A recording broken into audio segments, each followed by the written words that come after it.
Hello, hi guys! Magandang hapon sa inyo lahat. This is Shimpo Masigari Channel, a faith healer, also mata reader. So ngayong hapon, natutigyan natin ang sabihin sa inyo ating mga gabay. This is special gabay for the month of January 8 hanggang January 15 for the sign of Virgo. So Virgo, welcome to my channel. Ano kayang messages, advices ng spirit guides ang ating masasagap for today's video? Kano naman kayang energy or kaganapan sa buhay ng mga Virgo ang ating mahagilap? So guys, this reading is a general reading namang hindi lahat makaka-resonate. Kunin lamang po ang makaka-relate sa inyo and comment down below kung kaninong energy ang ating nasagap. And of course, don't forget to like and subscribe my channel and hit notification bell for more videos update. And of course, maraming salamat po sa mga walang sawang pagsuporta sa aking channel, lalo na hindi nag-skip ng ads. Naway pagpalain po kayo na Just at May Kapal, siksik, liglig, nag-uumapa ang biyayang manabalik sa inyo. So guys, kumapit ka na, nandito na ang mensahe sa'yo for special gabay.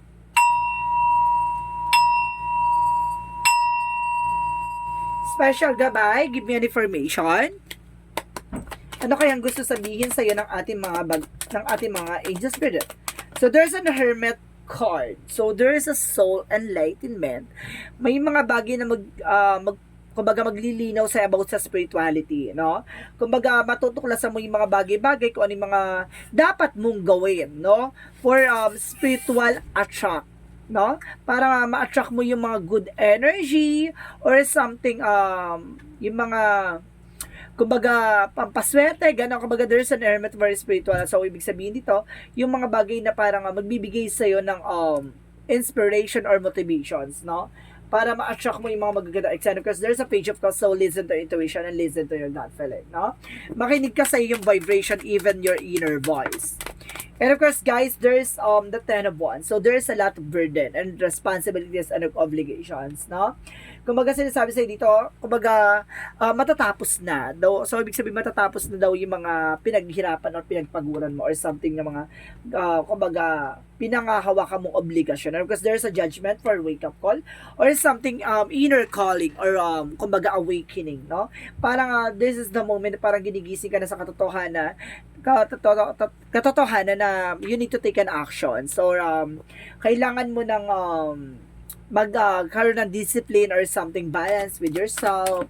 And because there's a Knight of Cups, so there's an offer, no?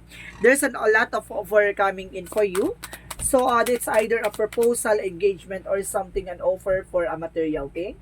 And there's the Moon card represent a dream coming true. May mga bagay na matutupad na ngayon, no? And of course, the Moon represent a truth reveal. Kumbaga, Moon card represent a hidden agenda and hidden enemies. May mga bagay dito na kumbaga nakatago or something mysterious, no? So let's see what is the Hermit card. So, Hermit card represent the 9 of Pentacles. So, see, I told you. Kumbaga, there's a spirituality na kumbaga, paano mo ma-attract yung swerte?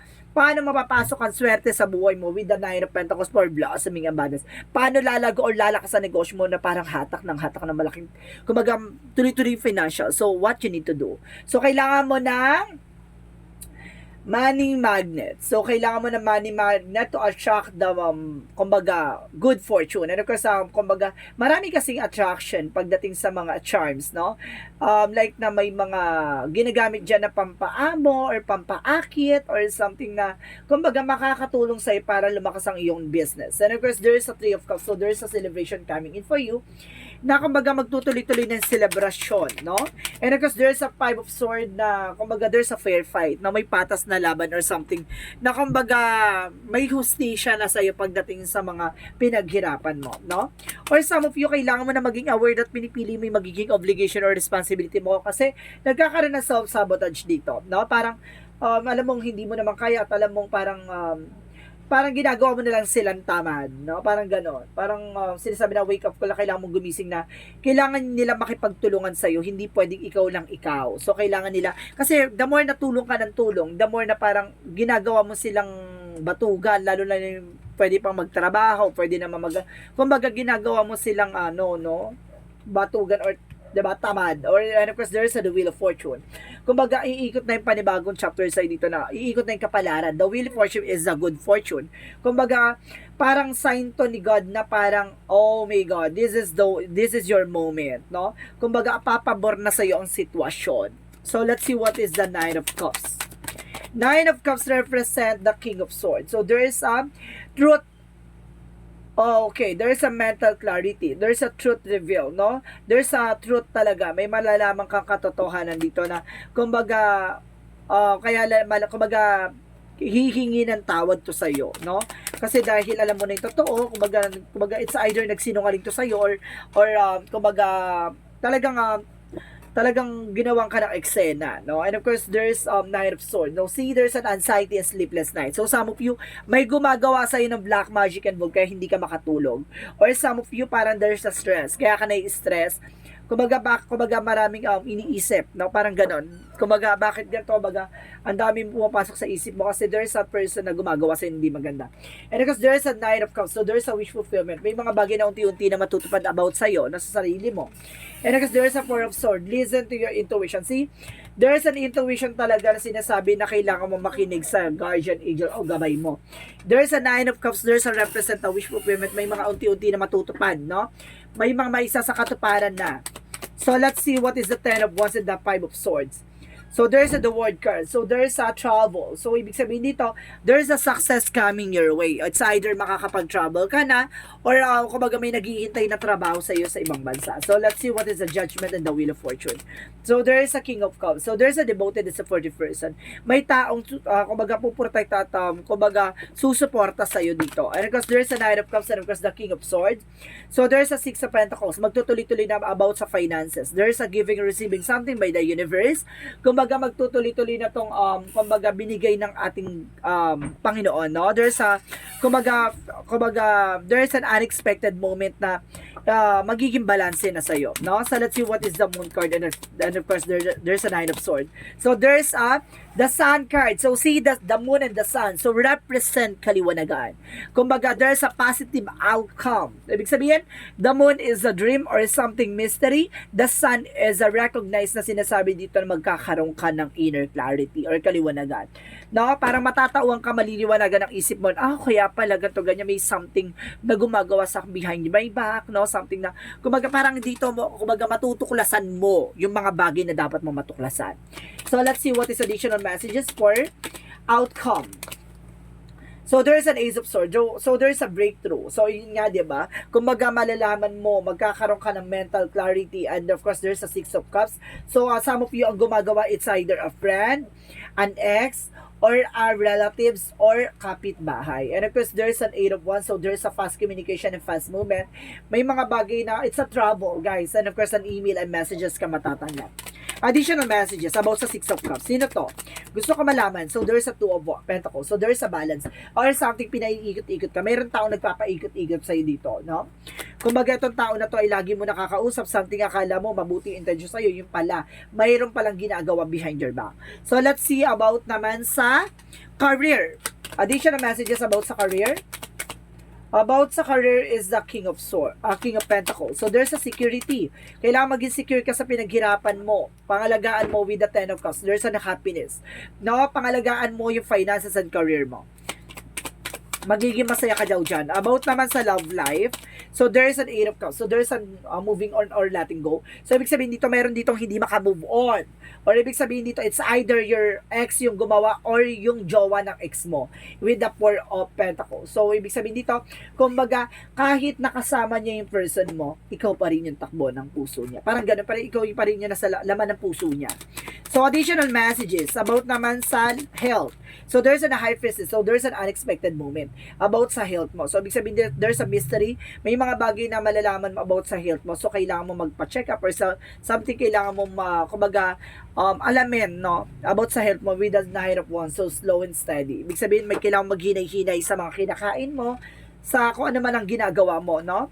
Or sa iniinom mo. Mag-ingat din po. So let's see what is additional messages for magical fairy messages. For magical fairy messages, Angel Spirit, please give me an information. So, there's a dietary change. So, see, kailangan mo mag-diet, no? Improve your diet and your life will also improve, no?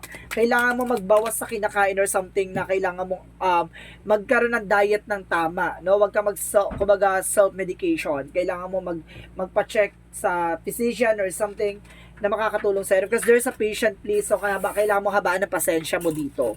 Panatiliing kalmado. So, let's see what is additional messages. So, let's see what is additional yin and yang oracle card.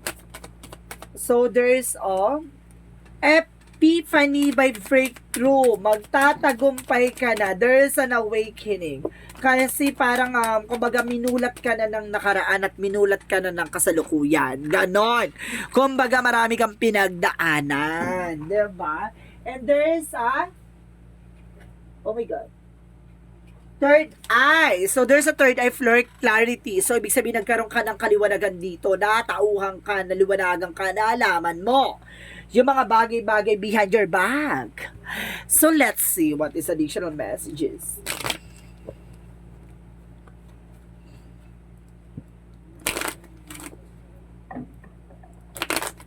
Let's see what is additional messages. So, there's a judgment. So, may mga pagdadaanan ka na kailangan mo talagang pagdaanan, no? Kumbaga, minsan kumbaga, titingnan kung pagalingan ng pagdala or something, kumbaga, paano mo masusolusyon or paano mo malalagpasan tong, kumbaga, trials na to. And of course, there's a doubt, no? May mga bagay na pagkaalinlangan. Alisin mo tong pagkakaroon ng doubt mo sa sarili mo and of course, sa ginagawa mo. No, kasi hindi ka magsasucess. Yun yung kailangan mo alisin. Yung pagkakaroon ng pagdadalawang isip. So, let's see what is additional messages. And there's an infinite abundance. So, see, ang kasaganahan na to ay walang hanggan. Paulit-ulit ng nakasaganahan. So, ibig sabihin, kailangan mong hanapin yung life purpose mo. Kung ano ba talagang gusto mong gawin sa buhay mo. Kasi makakamtan mo to and with animals. So, some of you, animal lover. No? Kumbaga, mahilig ka sa pets, ganon. So, let's see what is chakra messages. And of course, there's a victim. Maaaring biktima ka nga ng kulam. Or biktima ka ng gayuma. Kasi parang yung gayuma, birang ginayuma yung person mo or something. Parang gano'n, parang there's a victim ako na nasa-sense dito. And of course, there's a growth. Magkakaroon ka ng growth and expansion dito. At the same time, there's an instinct. Tama yung hinala mo. Kasi parang, diba, ginayuma yung person mo, pero ikaw pa rin yung laman ng puso niya. Ibig sabihin, maaaring nagulo niya yung isip, pero yung laman ng puso, hindi niya diba, makukuha. Pag natauhan yung person mo, iiwan niyang, niya, no? Yung gumawa sa kanya, and of course, babalik sa'yo to. Tapos para siyang natauhan. And of course, God is in charge. No, talagang sinasabi dito na ang Panginoon talaga ay, kumbaga, ginagabayan ka. And of course, this is the innocence. May mga bagay na parang hindi ka pa nalalaman sa ngayon. So, let's see what is the romance angels. So, let's see what is the romance angels. Angel Spirit Guide, please give me information. So, there's a release your ex. So, see, there's an ex talaga. Release your ex. So, kailangan mo nang pakawalan yung ex mo. Or, it's either, kumbaga, cross-watcher out there na hindi kayang pakawalan yung ex niya. No? Kumbaga, kailangan ka na niyang pakawalan. Pero, yun pa rin yung laman ng puso niya. Ay, ganda mo dyan. Gwapong-gwapo ka dyan. And nothing will come this situation. Walang mangyayari sa situation kung hindi ka magtitake ng action. And work through your fears. Alisin mo daw yung takot at pangamba mo. So, let's see what is additional messages for Angel Spirit Guides. For Angel Spirit Guide, please give me information. So, there is a bathroom. So, kailangan nyo mag-cleansing, no? There's a cleansing. And there's a clarify. So, may mga bagay na maglilinaw sa'yo. And there's a creation. Meron talagang gumawa ng hindi maganda. And of course, there's a movement. No? Kumbaga, nagkakaroon na ng action ngayon. So, ibig sabihin, bakit ka nagtataka? Bakit nagpagamot ka? Kumbaga, bakit pinabasag mo yung gayuma? Bakit walang improvement? No. Ngayon pa lang magbabago, ngayon pa lang papasok yung mangyayari. Ibig sabihin, hindi mo man naramdaman sa ngayon. Kumbaga merong kumbaga shocking attack. Yung parang ganon, aftershock, ganon siya guys, may aftershock na nangyari, no? Akala mo, kumbaga, kalmado na, yun pala biglang may atake. Ganun siya, guys, ha? So, let's see what is additional messages. And there's a wait. So, see, kailangan mo mag-antay. It's not yet time, no? May mga bagay na hindi pa napapanahon. And of course, the seven star sister, no? Ibig sabihin dito, there's expression. So, ibig sabihin dito, yung mga bagay-bagay sa paligid mo, no? Talagang binubuo pa yan bago mo makuha. Ibig sabihin, bago yan ipagkaloob sa'yo, inaayos mo yan na yan ng angel spirit para nang sa doon, yung success mo na yun, talagang worth it, no? So, let's see what is the energy. Door to spirit. So, there's a spiritual talagang activation, no? Talagang binubuksan ng pintuan para sa spiritual sa'yo. And of course, there is a women holding a coin. So, ibig sabihin, some of you, if you are Virgo women, ikaw ang may hawak ng finances. If you are Virgo men, yung person mo may hawak ng finances. And of course, the balance, angel of balance. So, pinapanatiliin kang balance dito. Na para nang sa ganon, yung emotional and of course, sa physical mo ay magkaroon ng control. No? Kasi mamaya, kasi nagkakaroon ka ng, nagkakaroon ng pagbaba ng immune system mo dahil sa worries and of course, anxieties mo. So, ibig sabihin dito, kailangan mong maging balanse, no? Emotional and practicality. And of course, there's a calling upon Archangel Raphael for help. So, kailangan mo ng tulong ng ating Archangel Raphael for your health issues. So, let's see what is the Jesus-loving quotes.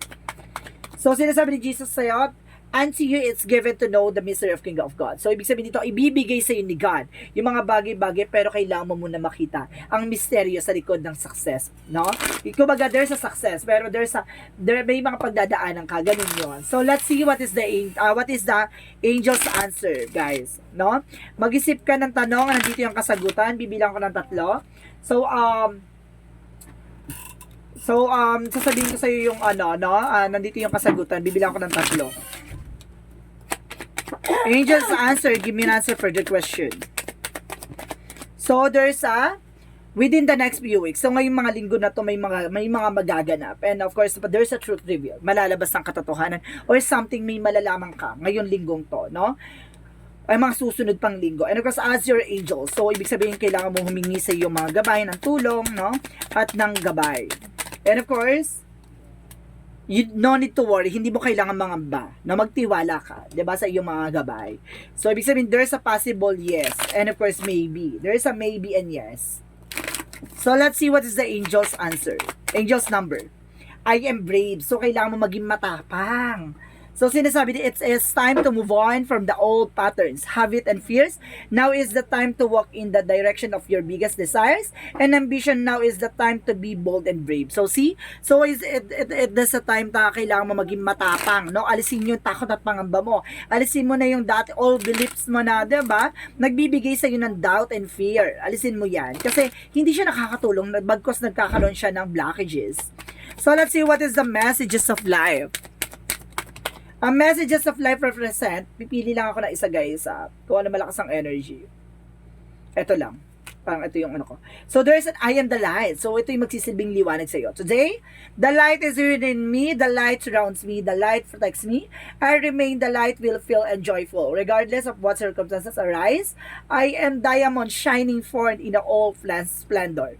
I am worthy of the divine with me. So, see, diba? Ikaw yung magsisilbing liwanag. Tapos yung kaliwanagan mo talagang lalagapak sa kanila na masisinag sila at masisilaw sila sa kagandahan at kagwapuhan mo. Diba? Kumbaga, sa lahat ng mga nangyari sa buhay mo at nangyari sa kaganapan sa buhay mo, no? Kumbaga magugulat na lang sila na yung mga bagay-bagay na nangyari from the past na parang ngayon, kumbaga abot kamay mo na yung success, no? Kumbaga may mga bagay kailangan mo talagang gawin at kailangan mong kumbaga kontrolin at maging balanse. Even your emotion and of course yung emotion and of course yung thoughts mo, no? Kasi yan ang magdadala sa'yo ng negative and positive results. So guys, this is special gabay for the month of January 8 hanggang January 15 for the sign of Virgo. So Virgo, maraming salamat for your wonderful reading. So once again, this is Chin Rodriguez from Asagari Channel, a faith healer, also mata reader. And of course, this reading is a general reading lamang, hindi lahat makaka-resonate. Kunin lamang po makaka-relate sa inyo and comment down below kung kaninong energy ang ating nasagap. At maraming salamat guys sa mga walang sawang pag-support sa aking channel, lalo-lalo na hindi nag-skip ng ads. Naway pagpalain kayo ng Diyos at may kapal siksik liglig na gumapaw man ng balik sa inyo. And of course, guys. See you in the next video. Bye-bye and babush.